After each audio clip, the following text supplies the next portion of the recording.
7:21. Not everyone who says to me, Lord, Lord, shall enter the kingdom of heaven, but he who does the will of my Father in heaven.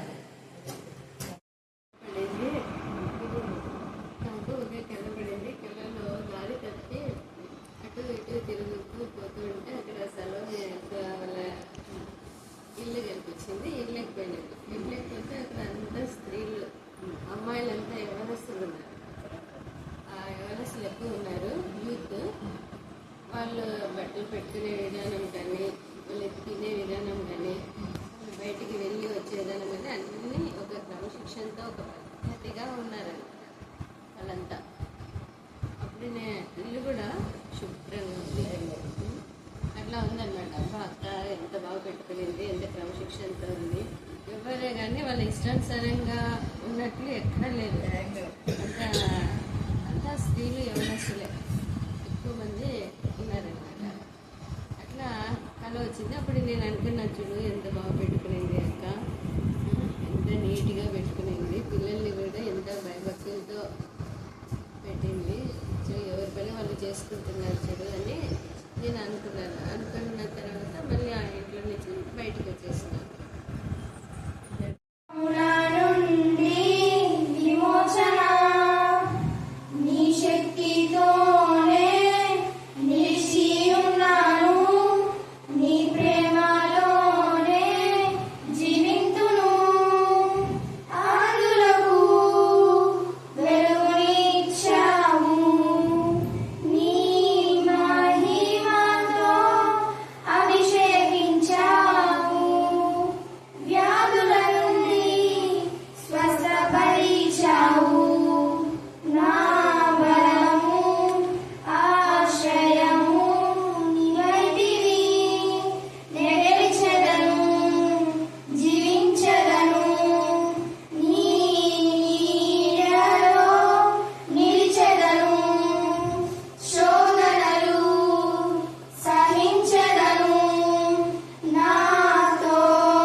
ప్రియుడును జత పనివాడనైన ఫిలెమోనుకును మన సహోదరి అయిన అఫియకును తోడి యోధుడైన అర్కిప్పునకును నీ ఇంట ఉన్న సంగమునకును శుభమని చెప్పి వ్రాయున్నది. మన తండ్రి అయిన దేవుని నుండి ప్రభు అయిన యేసుక్రీస్తు నుండి కృపయు సమాధానము మీకు కలుగును గాక. మీ ప్రేమను గూర్చియు ప్రభు అయిన యేసు ఎడలను సమస్త పరిశుద్ధుల ఎడలను మీకు కలిగి ఉన్న విశ్వాసము గూర్చియు నేను విని నా ప్రార్థనల యందు నీ నిమిత్తము విజ్ఞాపన చేయుచు ఎల్లప్పుడూ నా దేవునికి కృతజ్ఞతాస్తుతులు చెల్లించుచు క్రీస్తుని బట్టి నీ అందున్న ప్రతి శ్రేష్టమైన వరము విషయమై నీవు అనుభవపూర్వకంగా ఎరుగుట వలన ఇతరులు నీ విశ్వాసమందు పాలివారగుట అనున్నది కార్యకారి కావలయునని వేడుకొనుచున్నాను. దేవుని పరిశుద్ధ దేవా కుముదిని మరి అలాగే మానస మోని ఘనమైన విజయాన్ని మీరు ఇచ్చారు. మీకే స్తోత్రం, మీకే స్తోత్రం, మీకే స్తోత్రం, మీకే స్తోత్రం, మీకే స్తోత్రం. మీరు చేసిన మేళలో తెలియని మరొక ఎల్లప్పుడూ మేము కృతజ్ఞత కలిగి ఉండటానికి మీ కృపాను దయచేయమని ప్రార్థిస్తున్నాం. చదువుకున్న లేఖలుగా ఆశించి విడిచి అందరి జీవితాలు మీరు ఫలింపచ్చమని ప్రార్థిస్తున్నాం. ఈరోజు అఖిల వాళ్ళ మీటింగ్ లో కూడా మీరు జ్ఞానాత్మతో నింపిన ప్రభావాన్ని ఉన్నత స్థాయిలో బిడ్డలు ఎక్కలేనంత ఎత్తైన కొండపైకి మీరు ఎక్కించమని ప్రార్థిస్తున్నాం. అయితే మీ వాక్యంలో మా ప్రభావం మేము ఎదిగినప్పుడు అలాగా వాగ్దానం స్వతంత్రించుకునే వారంగా మమ్మల్ని తయారు చేస్తారు. అందుకు మేము స్తుతిస్తున్నాం. ఇక్కడ చేరిన ప్రతి బిడ్డ ప్రతి అక్కడ అవసరం మీరు తీరుస్తున్నందుకు మేము స్తుతిస్తున్నాం. మనుష్యాత్మ అపవిత్రాత్మ గేస్తున్నాం గద్దించమని ప్రార్థిస్తున్నాం. దేవా మీకే స్తోత్రం, మీకే స్తోత్రం, మీకే స్తోత్రం, మీకే స్తోత్రం. మీ సన్నిధి కాంతి, మీ ముఖ కాంతి మా పైన ప్రకాశింపచేయదు కాక. రేపటి దినాన నా ప్రభ నా తండ్రి సౌదర్ నా తండ్రి ఎస్ఐ దేవరాజు అలాగనే దేవా కమల మరి హౌస్ డెడికేషన్ మహిమ కనుక ఆశీర్వాద కనుక ఘనంగా మర్యాదగా పరిశుద్ధంగా జరిగించడానికి మీ కృపాను సంపాదించిన వారు అనేక మందిని ఇన్వైట్ చేస్తుండగా దేవా నా ప్రభ డిఐజీ నా తండ్రి దేవా నా ప్రభ మరి డిఎస్పీ నా ప్రభ నా తండ్రి సిఐలు మా ప్రభ అనేక మంది నా తండ్రి మరి దైవచరులు ఎవరెవరు మా తండ్రి దేవా అక్కడికి రావాలని మా తండ్రి బిడ్డల యొక్క ఆశ ఉంటుందో పిలిచిన వారందరూ కూడా రావడానికి మీ కృపాను సహాయం చేయండి. వాతావరణం మీకు అంతిమంగా మీరు ఎంచుకుంటున్నారు, మేము స్తుతిస్తున్నాం. దేవా మీకే స్తోత్రం, మీకే స్తోత్రం, మీకే స్తోత్రం, మీకే స్తోత్రం, మీకే స్తోత్రం. వాక్యంలో వాక్శుద్ధం మార్చే దేవుడు అని మేము స్తుతిస్తున్నాం. వాక్యము ద్వారా ఆదరించండి, వాక్యం ద్వారా బలపరచండి, వాక్యం ద్వారా ధైర్యపరచండి తండ్రి. చిన్న మీరు చెప్పిన లేఖన భాగం కూడా అందరి జీవితాలు మీరు ఫలింపచేయమని మమ్మను మా ఆత్మను మీ చుట్టకే సమర్పిస్తూ నజరైన యేసు శక్తి గల నామమున ప్రార్థిస్తున్నాం తండ్రి. ఆమేన్, ఆమేన్, ఆమేన్. చదివేటప్పుడు విన్నారు. మరి ధ్యాన అంశం ఏమేంటో చెప్పండి. ఎవరైనా చెప్పినారో నువ్వు చెప్పినారు. ఎవరు చెప్పలేదా నీకు? సూపర్, బాగా క్లాస్ కొట్టండి గట్టిగా. కర్ణ మన సహోదరి అని అప్పి అని ఎందుకు చెప్పగలిగినాడు చెప్పండి. అదే మరి మీరంతా ఈ స్త్రీలంతా ఏం చేసినారు? అప్పియ గురించి ఇంతకుముందు ఎప్పుడో చెప్పినా, చాలా సంవత్సరాల క్రితం. మళ్ళీ ఎవరైనా విన్నారా అప్పియ గురించి? విన్న వాళ్ళు ఉంటే చేసి పెట్టండి. అప్పియ గురించి విన్న వాళ్ళు ఉంటే ఇప్పుడు ఈ బ్యాచ్ ఇవ్వలేదు, గతంలో వాళ్ళు విన్నారు 2-3 టైమ్స్. ఈ అప్పియ గురించి ఏమని చెప్తున్నాడు చూడండి. ఈరోజు మన ధ్యాన అంశం ఏంటంటే మన సహోదరి అప్పియ. ఏం చెప్పండి? మళ్ళీ చెప్పాలా? మన సహోదరి అని ఎంత చక్కగా పౌలు మెన్షన్ చేస్తున్నాడు. ఎంత ప్రేమ గల సహోదరుడు. అనేక మంది ఆత్మ సంబంధులందరినీ కూడా మన సహోదరులు, మన సహోదరులు అంటారు. ఇక్కడ మన సహోదరి అయిన అప్పియాకును అని మాట్లాడుతున్నాడు. ఇంకా ఎవరినైనా మన సహోదరి అన్నాడా చెప్పండి. అప్పియాని గురించి మాట్లాడుతున్నాడు. ఇంకా ఎవరి గురించి అయినా మన సహోదరి అన్నాడా? Very good. ఎక్కడుంది రెఫరెన్స్? చెప్పాలా?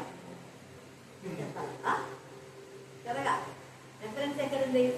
రోమా 16. ఇవన్నీ కీవర్డ్స్ కదా, మీకు ఎప్పుడు అలవాటు అయినా ఇవన్నీ కూడా పదే పదే పదే మనము వీటిని గుర్తు చేసుకుంటారేను, ఎందుకంటే మీ మైండ్ లో ఫిక్స్ అయిపోవాలని. 16వ అధ్యాయం చదవండి. రోమా 16:1-2 వచనాలు.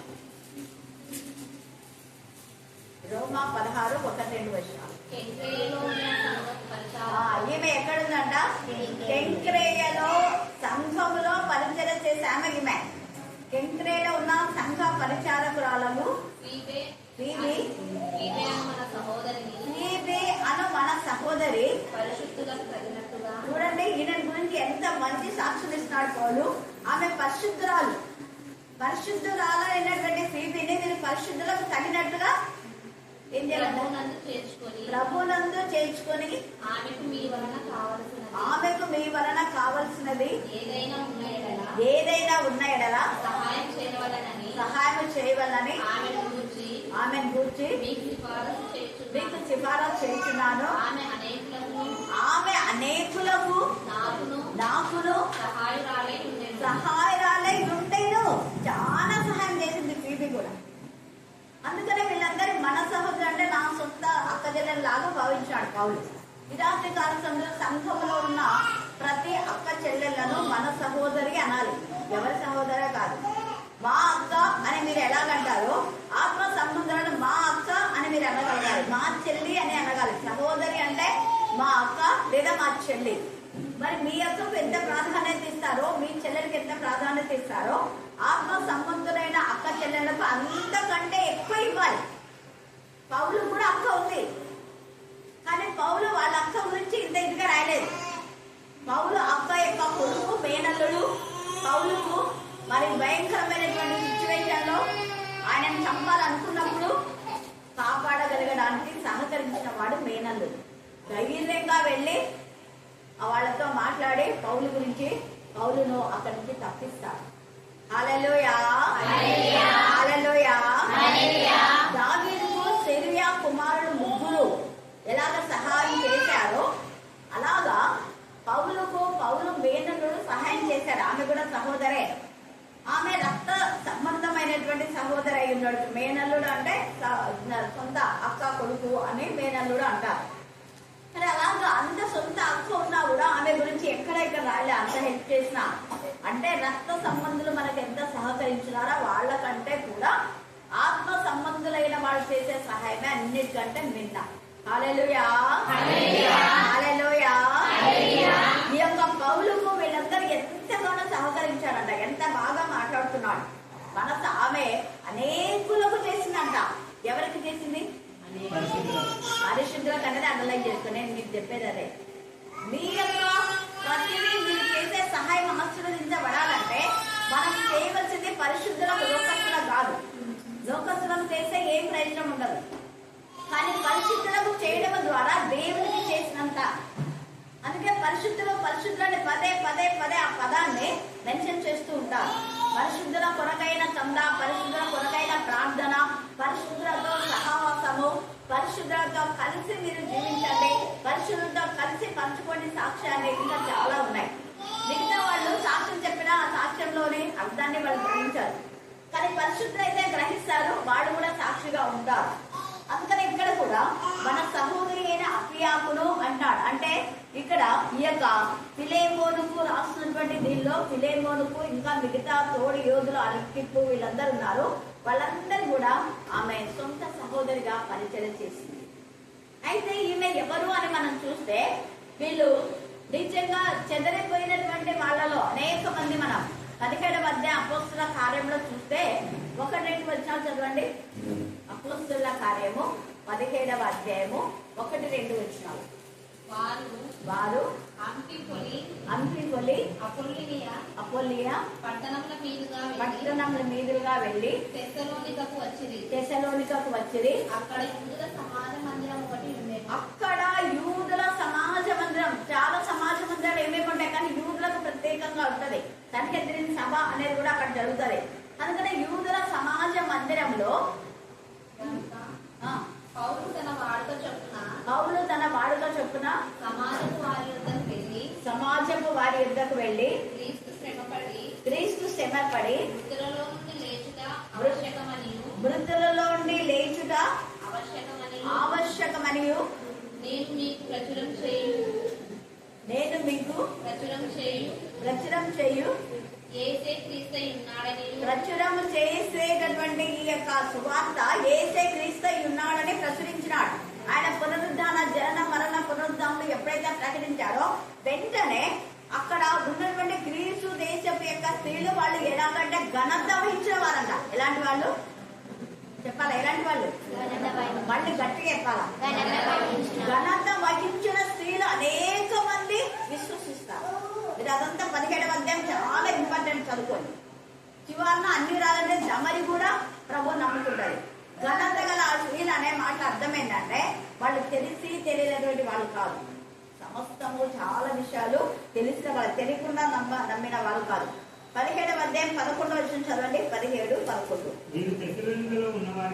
వీరు తెస్సలోనికలో ఉన్న వారి కంటే గనులైండిరి కనుక ఆసక్తితో వాక్యం అంగీకరించి పౌలును శీలయు చెప్పిన సంగతులు అలాగా ఉన్నాయో లేదని పరిశీలించారు. బెరయా వాళ్ళు, వీళ్ళు బెరయ సంగతులు ఎంత షార్ప్గా ఉన్నారు, మనం వాళ్ళు చేస్తున్నామా? అలాగా ఉన్నాయో లేదో పరిశీలిస్తే సంఘ కాపులు చెప్పే వాక్యము తప్పు చెప్పిన వాళ్ళని ఖచ్చితంగా ఖండించాలి. వీళ్ళు ఖండించడానికే వాళ్ళు చూస్తున్నారు. తప్పేమని చెప్తే వాళ్ళ కథ చేద్దాం. ఎందుకంటే అనేక మంది బోధకులుగా ఉండకుడే అని రాయబడింది. మీలో అనేకులు బోధకులుగా ఉండకుడే అని రాయబడింది. బోధకులుగా ఉండకుడే అంటే డబ్బు కోసమే ఇష్టానుసారంగా బోధ పరిచయం చేయాలని వచ్చి డబ్బును అక్రమమైన విధానంలో సంపాదిస్తున్నారు. క్రమమైన విధానంలో కాదు. తప్పుడు బోధలు చెప్పి ఉన్నవి లేనివి కలిపి చెరిపెడి బోధలు చేసి డబ్బు లాభార్జనం చేసేటటువంటి వాళ్ళ గురించి వాళ్ళు అప్పట్లో గద్దించారు. అందుకనే పౌలు శీల చెప్పినది అలాగా ఉందా లేదా అని వాళ్ళు బాగా వీళ్ళు అబ్జర్వ్ వస్తారు. ఎంత బాగా పరిశీలిస్తున్నారంట, ఎంత బాగా రాయబడింది. 17వ వచనం చదవండి. 17వ వచనం క్షమించండి. 17వ వచనం చదవండి. కాబట్టి సమాజ మందిరములో యూదులతోనూ భక్తిపరులైన వారితోనూ ప్రతి దినం, ఒక రోజా వారానికి ఒకసారా అండర్లైన్ చేసుకొని ఎట్లంట ప్రతి దినం. మళ్ళీ ఎక్కడ చేస్తున్నారు వీళ్ళు అంటే కేవలం సంఘంలోనే కాదు, సంత వీధులలో అండర్లైన్ చేసుకోండి. వెరీ వెరీ ఇంపార్టెంట్ పెట్టుకోండి. ఎక్కడ చేస్తున్నారు వీళ్ళు పరిచర్య? సంత. మరి మీరు సంత వీధిలో సంతకి ఎన్ని సార్లు వెళ్తారు? ఒకరికన్నా ఉన్నారా సంతలో? ఒక్కసారి ఆత్మ పరిశీలన చేసుకుందాం. ఇక్కడ చూడండి ఎంత ఆసక్తి. సమాజ మందిరంలో చెప్తున్నారు, సంత వీధులలో చెప్తున్నారు. అపోస్తుల కార్యం 2:42లో ఇంటింట. మరి ఇంటింట చెప్తే ప్రతి ఇంటికి రక్షణ వస్తుంది. ఇంటింటికి ఎందుకు చెప్తున్నా అంటే ప్రతి ఒక్కరికి రక్షణ రావాలనే. ఎవరి రక్షణ లేదో వాళ్ళని గద్దించాలి, వాళ్ళు బుద్ధి చెప్పాలని. ఘనత గల స్త్రీలైతే అవన్నీ కూడా వాళ్ళు చెప్పిన రెఫరెన్స్ అని చూసుకొని అలాగా ఉన్నాయా లేదా అని చూసుకుంటున్నారు. చూసి అలాగ ఉన్నందుకు మరికొంతమంది విశ్వసించున్నారు. అలాంటి స్త్రీలలో విశ్వసించి పౌలుకు, పేతురుకు, అపోస్తలుకు చాలా మందికి వాళ్ళు ఏం చేశారంటే మేలు చేశారు, సహకరించారు. అందుకనే మన సహోదరి అని అప్పియాల గురించి మాట్లాడుతున్నారు. మన సహోదరి ఫీబీ అని మాట్లాడుతున్నారు. సహోదరి ఏసే కూడా పరమరి జీవితాల్లో నా సహోదరి, నా ప్రాణేశ్వరి, నా ప్రియురాల అంటారు. ప్రియురాలు అంటే లోక సంబంధమైన ప్రేమ కాదట. ప్రియురాలు అంటే ప్రియమైన వారు అని ఎప్పుడు. ప్రియుల అంటే ప్రియమైన వారు అని అర్థం. నా ప్రియమైనటువంటి నా పిల్లలారా, నా ప్రియమైన నా అక్క చెల్లెళ్ళారా, నా ప్రియమైన తల్లులారా అదే కదా అర్థం. తప్పుగా అర్థం చేసుకునే వాళ్ళకి తప్పుగానే వెళ్ళిపోతుంటారు. కానీ దేవుని భయభక్తి గల బిడ్డలు పరిశుద్ధమైన ఆలోచన, పరిశుద్ధమైన తలంపులో ఉండి పరిశుద్ధులకు ఈమె పరిచయం చేసింది పరిశుద్ధులకు. ఒకవేళ ఈమె పరిశుద్ధుల కాకుండా లోకస్తులకు పరిచయం చేస్తే లోకస్తులు ఎంతగా అవమానించే వాళ్ళు, మళ్ళీ ఆడవాళ్ళు పరిచయం చేయడానికి పోతే ఎంతమందిని ఎంతగా భయంకరంగా ఆ పూజ ఆలయంలో కానివ్వండి, దేవుని మందిరంలో కానివ్వండి, ఎన్ని జరుగుతున్నాయో మీరు చూస్తున్నారు కదా. అందుకే వాళ్ళు నిజంగా వాళ్ళ సాధన తెలుసుకొని పరిచయం చేయాలి. ఎవరిని పడితే వాళ్ళ చేయకూడదు. ఎంతమంది పాస్టర్లు అమ్మాయిలు మోసగించారని యూట్యూబ్లో ఎన్ని వస్తుంది, పూజార్లు మోసగించారని భయంకరమైన వాళ్ళంతా శారీరకమైన విధానంలో ఉండి ఊరికే నామకు వస్తే పరిచయకు వచ్చింటారు. అలాంటి వాళ్ళు శరీర సంబంధులు, వాళ్ళ ఆత్మ సంబంధులు కాదు. ఆత్మ సంబంధులు అయితే ఆత్మతో నడిపించబడతారు. ఆత్మతో నడిపించబడ్డారు. వాళ్ళ ప్రవర్తన పరిశుద్ధంగా ఉంటది. పరిశుద్ధంగా ఉన్న వాళ్ళ నోటి నుంచి మా అక్క, మా చెల్లి, ఈమె మా సహోదరి. మనం మేము ఇంటికి వెళ్ళినప్పుడు మా ప్రార్థన మందిర ఫెలోషిప్ మెంబర్స్, మా సహోదరులు, మా కోయర్ మెంబర్స్ పరిచయం చేశారట. వీళ్ళంతా మా సహోదరులు, మా సహవాసం వాళ్ళు. ఎంత మంచిగా మరి పరిచర్య జరుగుతుంది అక్కడ. అలాగనే వాళ్ళ గురించి ఎంత చక్కటి మరి ఆ విధానంలో వాళ్ళ గురించి సంబోధించడం జరుగుతూ ఉంది. ఈ యొక్క రాత్రి కాల సమయంలో మనం ఒక మంచి సహోదరుగా ఉన్నామా? ఆలయంలో ఉన్న వాళ్ళ గురించి చెడ్డ ఆలోచన, ఎంత నీచం! అలాంటి వాళ్ళకు బుద్ధి చెప్తున్నాడు ఇక్కడ పౌలు. మందిరంలో ఉన్న వాళ్ళంతా మన సహోదరులు, మన అక్కలు, మన చెల్లెళ్ళు, మన తల్లులు. మందిరంలోకి వచ్చే వారిపైన మీరు ఎలాగా ప్రవర్తిస్తున్నారు? నీకు కూడా అక్క చెల్లెళ్ళు ఉన్నారు కదా, నీకు కూడా తల్లులు ఉన్నారు కదా, మరి మీ ఆడపిల్లలాగా వేరే ఆడపిల్లల విధానంలో ప్రవర్తిస్తున్నారా? అలా ప్రవర్తించకపోతే దోషం గల దేవుడు ఆయన తగ్గించి అగ్ని ఊరుకోడు. సంఘంలో పరిచర్య చేసే స్త్రీల పైన, సంఘంలో దేవుడికి మహిమకరంగా ఉండే వారి గురించి చెడుగా ఆలోచించినా, చెడుగా మాట్లాడినా, చెడుగా తలంచినా వాళ్ళ తలను ముక్కలు చేస్తాడు దేవుడు. అందుకనంట దుష్టుల పైన పెళ్ళున ముందుతుందంట ఉగ్రత. యోగు 15 చదవండి, అక్కడ చాలా విషయాలు ఉన్నాయి. యోగు 15వ అధ్యాయం 14వ వచనం నుంచి చదవండి, 14 నుంచి 20 దాకా చదవండి. చాలా విషయాలు ఉన్నాయి. శుద్ధుడవగుటకు నరుడు ఏ పాటి వాడు, నిర్దోషుడవుటకు స్త్రీకి పుట్టినవాడు ఏ పాటి వాడు ఆలోచించును. అది ఏమంటాడు? ఆయన తన దూతలు ఎందుకు కూడా నమ్మికయించాడు. ఎందుకు అంటే ఆ దూతలు కూడా పరిశుద్ధంగా ఉండాలని ఇష్టపడుతున్నారు. ఆయన దూతలు ఎందుకు నమ్మికించడం అనే మాట తండ్రి అయిన దేవునికి ఉన్న నమ్మకత్వాన్ని వీళ్ళు ఏం చేస్తున్నారు? నమ్మకత్వాన్ని నమ్ము చేసేస్తున్నారు. అందుకే దూతల్లో ఒకడు లూసిఫర్ ఆయన నమ్మకత్వానికి విరోధంగా ప్రవర్తించాడు. అందుకని అక్కడ ఎంత చక్కగా 15వ అధ్యాయంలో తేటగా మాట్లాడుతున్నాడు. యోగు 15వ అధ్యాయంలో తర్వాత అన్నాడు కదా, మనం చూస్తే ఒక్క నిమిషం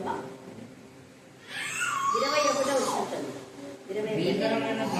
భీకరమైన ధ్వనులు వాని చెవులలో పడును. ఎవరి చెవులలో అంటే దేవుని బిడ్డలకు వ్యతిరేకంగా ఉండే వాళ్లకు, అన్యులతో సహవాసము చేయక ఉండే వాళ్ళని దేవుడు క్షమిస్తాడు. కానీ దేవునికి విరోధమైన వారితో సహవాసం చేస్తే లోకస్తులతో, భక్తులతో, దుష్టులతో, దుర్మార్గులతో, నీచులతో, దేవుని మరి ఎవరైతే విరోధంగా ఉంటారో వారితో సహవాసం చేసే వాళ్లకు భీకరమైన ధ్వనులు వాళ్ళ చెవులో వినబడతాయి. ఒకటి. రెండవది క్షేమకాలంన పాడు చేయువారు వారి మీదికి వస్తారు. వాడు అనుకుంటాడు మేము బాగున్నాంలే, కానీ క్షేమంగా ఇంకా బాగా ఉన్నాంలే, మంచిగా సంఘంలో అది ఇది తినుకుంటా మెట్టుకుంటూ ఉన్నాంలే నువ్వు అనుకోవచ్చు. ఒక రోజు దేవుడు ఎక్కడుంటాడు? సంఘంలో ఉన్న ఆత్మ సంబంధులను బాధపెట్టి లోక సంబంధులతో లోకానుసారంగా సంఘంలో ఉన్నటువంటి దాన్ని ఇష్టానుసారంగా ఖర్చు చేసే వారిపైకి పెళ్ళున దిగుతాడ. ఎప్పుడు వచ్చేది కూడా తెలియదు. అశుభ కాలంలో అని రాయబడి వాళ్ళ కాలం నిండక ముందే దేవుని ఉగ్రత వారి పైకి వస్తుంది. అందుకే భీకరమైన ధ్వనులు వారి చెవులలో పడును. క్షేమ కాలంలో పాడు చేయని వారు వారి మీదకి తాను చీకటిలో నుండి తిరిగి వచ్చేదనని వాడు నమ్మడు. వారు ఖడ్గమునకు ఏర్పరచబడిన వారు వారి బతుకంతే. ఎందుకంటే వాళ్ళ యొక్క నాలుక దేవునికి విరోధమైన విధానంలో పరిశుద్ధుల పైన ఉచ్చారణ చేసింది. కాబట్టి దేవుని ఎందుకు భయభక్తి గల బిడ్డలను అనవసరంగా వారి నాలుకతో దుర్భాషలు అన్నాడు. వాడు ఉన్నవి లేవి కలిపి చెరబడి బోధలు. అలాగనే తప్పుడు ఆ యొక్క పత్రాలు తీసుకొని దొంగ సంతకాలు పెట్టి అది ఇది డేట్లు మలుచుకుంటారు. తర్వాత చేట్ల దగ్గర అవేమి తీసేస్తారు.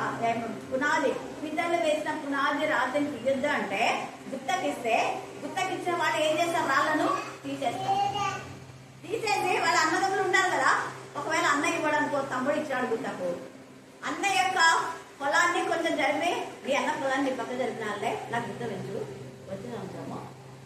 వీడు కూడా ఇద్దరు ఒకటి దొంగ కదా పెంచుతానులే బాగా చేసినావా మళ్ళా లెక్కలేండి. నేను చూసుకోలే నీకు ఎందుకు వాళ్ళు ఇక్కడ ఉండరు, ఎక్కడ ఉంటారు? నీచమైన జరుగుతా ఉంటా. నేను విన్న విషయాలే నేను మీతో మాట్లాడతాను. అసలు తీసేయకూడదు. ఇతరులు వేసిన పునాది రాజని తీసేయకూడదు. పాతిన రాళ్ళని ఎలా తీసేసరికి ఎంత ధైర్యం తీసేయడానికి దేవుడు ఊరుకోడు. అందుకని ఇక్కడ అంటున్నాడు వాడు ఖడ్గమునకే తర్వాత ఆహారం ఎక్కడ దొరుకునని దాని కొరకు తిరుగులాడును అంధకార దినమున సమీపించుచున్నదని మనకి ఏమి అంధకార దినము సమీపించుచున్నదని వానికి తెలియదు. అప్పుడు తెలుస్తుందని శ్రమయు వారిని బెదిరించును. ఎందుకు వాడిని శ్రమ వేదన బెదిరిస్తున్నాడే? వాడు వేరే వాళ్ళని అమాయకులు బెదిరించాడు. వీళ్ళు ఏం చేసుకోలేరులే, నేనేమైనా సాధిస్తాను అనుకొని దైవ బిడ్డలను బెదిరించినారు. దేవుని మందిరాల్లో అనేక మంది క్రైస్తవులను చంపుతున్నారు. అందుకని అపోస్తుల కార్యం 12 యాకోబును చంపుట యూదులకు ఇష్టమైన కార్యం అంట. యూదులకు ఇష్టమైన కార్యం ఏంటంటే యూదుల పైన పెళ్ళుగా ఉడుకుతా ఉంది దేవుని ఉగ్రత, యుద్ధం జరుగుతా ఉంది. యూదులలో అనేక మంది చనిపోతున్నారు. కారణం ఎవరు చనిపోతున్నారు? దేవునికి విరోధంగా ఉన్న వాళ్ళే. యూదులైన వాళ్ళు యేసయ్య పిల్లలను చంపుతున్నారు. వాళ్ళకి అవివేకులు, అయ్యో మన వాళ్ళని మనమే చంపుకున్నామన్న ఇంగిత జ్ఞానం లేదు. కారణం ఏంటంటే అనేక మంది యూదులు ప్రభు వైపు వచ్చేసారు. అనేక మంది యూదులతో తర్కిస్తున్నాడు పౌలు. యూదులకు వాక్యం ప్రకటిస్తున్నారు పేతురు. ఆయన జనన మన పునరుద్ధానం చూసి అయ్యో ఈ యూదులు ఎంత అవివేకులు, మనం సొంత సహోదరునే మనమే చంపేసినాం, మనమే బాధకు గురి చేసినామని వాళ్ళు పశ్చాత్తపడి ఏక పుత్ర శోకం కంటే ఎక్కువగా ఏడ్చి క్షమాపణ చెప్పుకొని ప్రభు బిడ్డలుగా హతసాక్షులు అవుతున్నారు. ఖడ్గంతో యాకోబును చంపించారు. కానీ యాకోబు దేవుని సన్నిధిలో ఉన్నాడు. హల్లెలూయా, హల్లెలూయా. యాకోబు చంపబడినప్పుడు సలోమికి ఎంత గుండె కోత ఉంటది. సలోమి వాళ్ళ తల్లి, యాకోబు తల్లి. యాకోబు యోహాను సలోమి యొక్క తల్లి. అందుకనే యేసయ్య దగ్గరికి వచ్చి, యేసయ్య నా 2 పిల్లలు నీకే ఆమెకుంటే 2 కొడుకులే, 2 నీకు అప్పగించినా కదా, నీకే అప్పగించినా నీ దగ్గర రాత్రి పగలు 3.5 సంవత్సరంలో వాళ్ళు పరిచయం చేశారు. వాళ్ళు రోజు నాకు తెచ్చి చేపలు పట్టి చేపలు అమ్మి డబ్బులు తెస్తే డబ్బులు కూడా పెట్టుకొని నేనేం చేయాలి. వాళ్ళు ఏ పని చెప్పినా వాళ్ళు ఆ పిల్లలు నీ పని చేయమని చెప్పిన. మరి నేను నిన్ను డబ్బులు అడగటంలా, ఏం అడగటంలా, ఒక చిన్న కోరిక అడుగుతారు. సరే ఏం కోరిక అడిగింది? ఈ వార్తగా గుర్తుంచుకున్నాను. చాలా సంతోషం. నీ కుడి వైపున ఒకడు, ఎడం వైపు ఒకడు. ప్రభు కూర్చోడానికి సమయం అంటే అమ్మ నువ్వు అడిగింది చాలా కష్టం, ఏది అడిగినా నేను ఇచ్చేట్టునేమో, కానీ ఇది నా చేతిలో లేదు. ఎవరి చేతిలో ఉంది? నా తండ్రి తనకి ఇష్టమైన వాళ్ళని కూర్చోబెట్టాడు అని అన్నాడే. కానీ దేవుడి కృప చొప్పున అలాగ మొదటి హతసాక్షి యాకోబే. యేసయ్య మరణం తర్వాత మొదటి హతసాక్షి యాకోబు. 7 అప్పటికి అంటే వేరే శిష్యులు 12 మంది శిష్యులలో యాకోబు మొదట చనిపోయాడు. మొదట గురుభాషలో లాస్ట్ లో చనిపోతాడు యోహాను. లాస్ట్ లో ముసలి వాడే వృద్ధుడైపోయి చనిపోతాడు. పరమాత్మ హల్లెలూయా, హల్లెలూయా, హల్లెలూయా. అప్పుడు గమనించండి, యాకోబు చనిపోతేనే వాళ్ళ తల్లి ఎంత గుండె కోత అయింటది, ఎంత బాధపడి ఉంటది యాకోబు చనిపోతే. అప్పుడు చనిపోయాడు యాకోబు. ఉన్నది 2 కొడుకులు చంపేశారు. యోహాన్ నువ్వు ఇంకా ఏం చేసే గురించి ఏం ప్రకటించదు రాయనా, మనం ఏదో ఒకటి తినేసి కూర్చున్నాం అందా వాళ్ళ అమ్మ అందా. అలాంటి తల్లులు కావాలి, అలాంటి తల్లులు మన తల్లులు. అందుకే రోమ 16లో రూపు తల్లి, నాకు కూడా తల్లే. మన తల్లి ఆమె, రూపుకు తల్లి ఆమె, నాకు కూడా తల్లి. అదే రోమ 16లో రాస్తాడు. మీరు తల్లి ఒక రూపుకు మాత్రమే కదా మీ తల్లి, నన్ను కూడా కుమారులాగా ఆదరించింది. సలోమే ఈ యొక్క యోహానుకు మరి యాకోబుకు తల్లి, కానీ తల్లి మరియా నాకు కూడా తల్లి. యోహాను అంటారు, అమ్మా నీకు నేను రాస్తున్నానమ్మా పత్రిక. మన తల్లులు, మన అక్కలు, మన చెల్లెళ్ళు, మన సహోదరుడు, మన తమ్ముడు, మన అన్న అనే జ్ఞానము మనకు ఉండాలి. ఆ జ్ఞానం ఉంటే వీళ్ళు మన వాళ్ళు కదా అంటే సంఘంలో ఉన్న వాళ్ళని బాధ పెట్టారు. ఎంతసేపు నీ అక్క, నీ తల్లి, నీ వాళ్ళు మాత్రమే నీ వాళ్ళు అనుకుంటే దేవుడు ఉగ్రత వస్తాడు. గుర్తుపెట్టు. ఇక్కడ తేజగా రాయబడుతున్నాడు చూడండి, శ్రమయు వేదనయు వాడిని బెదిరించును, యుద్ధము చేయటకు సిద్ధపడిన రాజు శత్రువుని పట్టుకున్నట్లు అవి వాడిని పట్టుకోను. ఒకరోజు ఉగ్రత ఖచ్చితంగా వస్తాడు. వాడు దేవునికి చేయి చాపును, దేవుని మీదకి చెయ్యి చాపును. వాడు దేవుని మీదకి అంటే అండర్లైన్ చేసుకోండి, దేవుని పిల్లల మీదకి అని అంటారు. కొంతమంది వేషధారులు ఉంటారు, వాక్యం చెప్తారు కానీ చెప్పిన విధంగా అస్సలు చేయాలి. మందిరంలో వాక్యం చెప్తారు, బయట బండ బూతులు చెప్తుంటారు. మందిరంలో వాక్యం చెప్తారు, రోజు గొడవలే ఉంటారు, ఒకరిని ఆక్రమించుకోవాలని చూస్తుంటారు. చాలా తప్పది. ఎప్పుడు ఒకరిని ఆక్రమించుకొని చూసే వాళ్ళను ఎన్నడూ దేవుడు క్షమించకపోగా వాళ్ళ 4 తరాల శిక్ష వస్తుంది. గుర్తుపెట్టుకోండి. ఎవరిదైనా అక్రమంగా మీరు ఆక్రమించుకోవాలంటే 4 తరాల శిక్ష వస్తుంది. ఇప్పుడు మీరు చేసే గొడవ, మీరు చేసే అనేక పనులు మీ తదనంతరం మీ పిల్లల నెత్తుల పైన మీరు పోస్తున్నారు. జాగ్రత్త. మా చిన్నమ్మ, మా చిన్నాయన, మా చెల్లెలు, మా కొడుక ఎందుకు అనుకోకూడదు? కొంతమంది మాతో అంటారు, వాళ్ళు మా అన్నలే కదా, మా అన్న పిల్లలే కదా తర్వాత ఉండేది అని మేము కొంత స్థలం విడిచిపెట్టి కట్టుకుంటారు. కానీ వాళ్ళకి అది లేదు. వాళ్ళు మన వాళ్ళు కాదు, పరాయి వాళ్ళు అనుకునే వాళ్ళతో గొడవలు పడుతుంటారు. దేవుడు క్షమించండి. మళ్ళీ చెప్తున్నాను, ఎవరైనా దేవుడికి మహిమకరంగా మనం చూపించాలి. ఏదో ఒకటి ఖచ్చితంగా దేవుడు చేస్తాడు. దేవుడైతే ఒప్పుకోడు. ఇక్కడ చూడండి ఎంత చక్కగా శ్రమయు వేదనయు అని బెదిరించునంట. వాడు దేవుని మీదకి చెయ్యి చాపును, సర్వశక్తులకు అన్ని ధిక్కరించి మాట్లాడంట. మూర్ఖుడై ఆయన మార్పులను అంటే మీకు ఈ పదం యొక్క అర్థం బాగా తెలుసు కదా. ఏమంటున్నాం మార్పుని అంటారా లేదా కదా, నేను విన్నా. ఏమంటున్నా మార్పుని, ఏం బాబా చూస్తా మార్పుని, ఈ పదం ఇక్కడ ఉంది కానీ నేను ఇక్కడ విన్నా. వేరే చోట్ల ఏం వాళ్ళ బిగ్గరగా చూస్తామని విన్నా, బిగ్గరగా చూస్తావే అని విన్నా. కానీ మార్పుని అనే పదం ఇక్కడ విన్నాను. ఇక్కడ చాలా మంది మార్పుని చూస్తుంటారు. ఇంకా పెద్ద ఏమో వస్తాదులాగా చూస్తుంటారు. ఏం చేస్తారో చేసేట విషపుచ్చుకుంటారు. చూడండి మార్పుని ఎంత బాగా, మార్పును మూర్ఖుడై ఆయన మార్పును తన కేడముల ముఖతలతో ఆయన మీదికి తరగెత్తురు. వారి ముఖము కొవ్వు పట్టి ఉన్నది, వారి చిరుపక్కల పైన కొవ్వు కండలు పెరిగినాయి, కొవ్వింది వంటి. అందుకనే వాడు ఇలా చేస్తారు. అయితే అలాంటి వాళ్ళని దేవుడు ఖచ్చితంగా చూపిస్తారు. ఈ రాత్రి మన సహోదరులు, మన అన్నలు, మన తల్లులు, మన చెల్లెలు, మనకు కూడా ఆడపిల్లలు కాదు. అలాగనే మనం ప్రవర్తిస్తే మన జీవితాన్ని దేవుడు బహుగా ఆశీర్వదించాడు. అందుకే ఫీబీ అనే మన సహోదరి చాలా మేలు చేసింది. ఆమె పరిశుద్ధులకు, లోకస్తులకు కాదు, పరిశుద్ధులకు పరిచయం చేసింది. కాబట్టి ప్రతి పదం మీరు ఆమెకు చేయండి. ఎంత బాగుంది కదా. ఇక్కడ అప్పియా కూడా మన సహోదరి, ఆమె నాకు చాలా పరిచయం చేసింది. గతంలో మన సహోదరి అని పిలవడానికి కారణం ఇదే. మీరు ఆమెకు ఎప్పుడు మన సహోదరు లాగానే భావించాలి. ఆమె ఒంటరి కదా అని ఆమెను బాధ పెట్టదు. ఆమె ఘనత వహించిన స్త్రీల నుంచి వచ్చింది. ఆమె అపోస్తల కార్యం 17 చెప్పబడినది. ఇంకా ఘనత వహించిన స్త్రీల నుంచి వచ్చింది. ఆమె గ్రీకు దేశస్తురాలు, ఘనత వహించింది. గ్రీకు దేశాలు చాలా రిచ్ ఫ్యామిలీ వాళ్ళు, ఉన్నతమైన మరి ఆలోచనలు కలిగినటువంటి చాలా జ్ఞానవంతులు కూడా. గ్రీసు దేశాన్ని గ్రేట్ అలెగ్జాండర్ చాలా జ్ఞానవంతులు. అలా గ్రీసు దేశం నుంచి వచ్చిన వాళ్ళే 4 జ్ఞానులు కూడా. 4 కాదు, చాలా మంది వచ్చారు. కానీ 4 ఎక్కువ చేసి 2 మధ్యలోనే వెళ్ళిపోయినారు. ఒకరు మధ్యలోనే చనిపోయారు. ఆ తర్వాత 3 మాత్రం వాళ్ళు ఎన్ని సంవత్సరాలుగానో రీసెర్చ్ చేసి వస్తారు. ఏసీని కనుక్కుంటారు 3 మాత్రం. అందుకనే ఈ రాత్రి కాల సమయంలో మన సహోదరులు అని నువ్వు భావిస్తే దేవుని ఆశీర్వాదాలు పొందుకుంటారు. వాళ్ళు మన వాళ్ళు కాదు, వాళ్ళు మంది అని అనుకుంటే నిన్ను మందిగా చేస్తాడు దేవుడు. ఎక్కడ మంది అవుతావు నువ్వు అంటే పరలోక రాజ్యంలో చేరావు. పోయేది నరకానికి. నరక శిక్ష 1000 తరములు పడుతుంటారు, 1000 తరాలు. ఎన్నే ఆ పరిస్థితిలో నుంచి దేవుడు మనం విడిపించుడు కాక.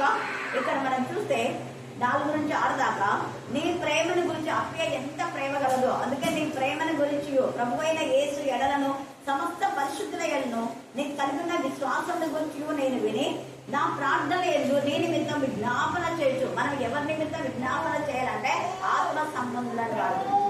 లోకస్తుల కోసం ప్రాణం చేయని అవసరంలా. ఇర్మియా అంటాడు, నువ్వు ప్రాణం చేసినా నేను వినను అంటాడు ఇర్మియా. అంటే హల్లెలూయా, హల్లెలూయా, హల్లెలూయా. నువ్వు వారి కోసం ప్రార్థన చేసినా ఎందుకు వినడు అంటే వాళ్ళు క్రమంగా లేరు, వాళ్ళు అక్రమంగా ఉన్నారు. వాళ్ళ అక్రమమే వాళ్ళ పాపం వాళ్ళు పట్టుకుంటారు. నువ్వు ప్రాణం చేసినా వాళ్ళకేం బాగోదు. ఎందుకో వాళ్ళ పాపంలో ఉన్నారు, అక్రమం. వాళ్ళ పాపమే వాళ్ళను పట్టుకుంటారు. వాళ్ళ పాపం వాళ్ళకు నిద్ర లేకుండా వేస్తుంది. వాళ్ళ పాపమే వాళ్ళ పిల్లలకు రోగాలను తెస్తుంది. నువ్వు ప్రాణం చేస్తే రోగాలు పోవు. ఇరిమియాతో తేటగా మాట్లాడతాడు. అలాగనే మొదటి సమయంలో కూడా ఎవరు చేస్తారు? దేవుడే వాళ్ళని చంపాలనుకుంటే వాళ్ళ కోసం ఎవరు ప్రాణం చేస్తే వాళ్ళు బ్రతికిస్తారు. వాళ్ళు దుర్మార్గులు. వాళ్ళ దుర్మార్గతనే వాళ్ళని చంపేస్తుంది. అందుకనే ఈ రాత్రి కాల సమయంలో మనలాగా మనం ఉందాం. ఇక్కడ ఇంకా నా ప్రార్థన ఏదో నీ నిమిత్తం అంటాడు. రోజంట విజ్ఞాపన చేస్తూ ఎల్లప్పుడూ నా దేవునికి కృతజ్ఞత చెల్లిస్తున్నాడు. ఎందుకంటే ప్రభువా నాలాగా బిడ్డలంతా పనిచేయలేదు. నేను కూడా అంతే. అక్కడ అందరికి చెప్పి అనంతపూర్లో అక్కడ నువ్వు లేని సమయంలో నేను అప్పగించి వచ్చినాను.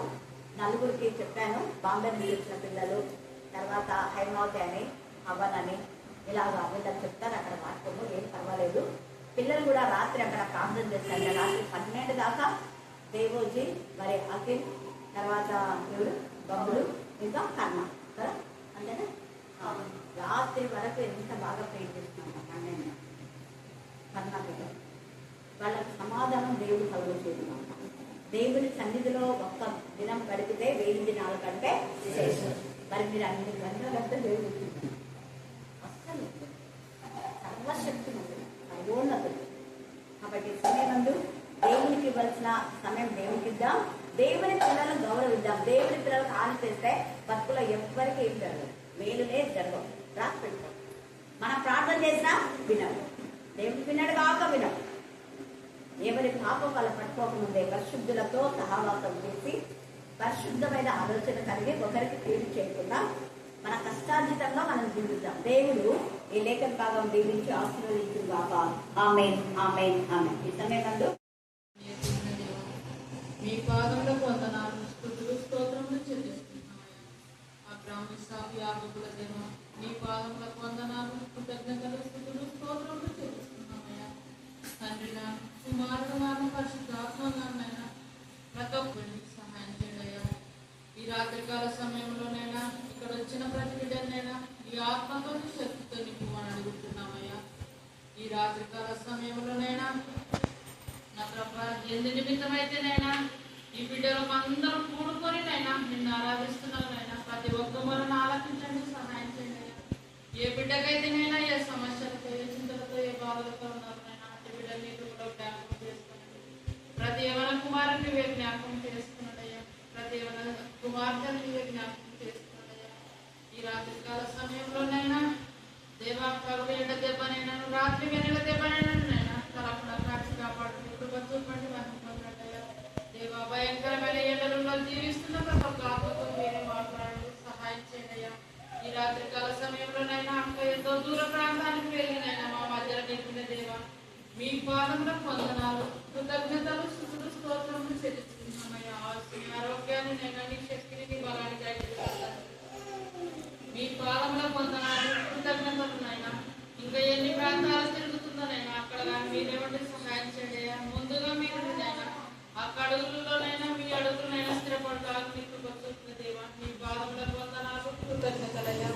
ఈ రాత్రికాల సమయంలోనైనా మీ కింద మాటలనైనా మా హృదయాల్లో వేసుకునే జ్ఞానాన్ని నేర్పించండి దేవా. ఇప్పుడు మేమునైనా కానుకలు విధిస్తున్నారని మీకు కూడా జ్ఞాపకం చేసుకున్నామని నీ నామానికి మాకు తెచ్చుకున్నామని యేసు పరిచయ నామాలు ప్రార్థించిన పరలోకపు తండ్రి. ఆమేన్, ఆమేన్.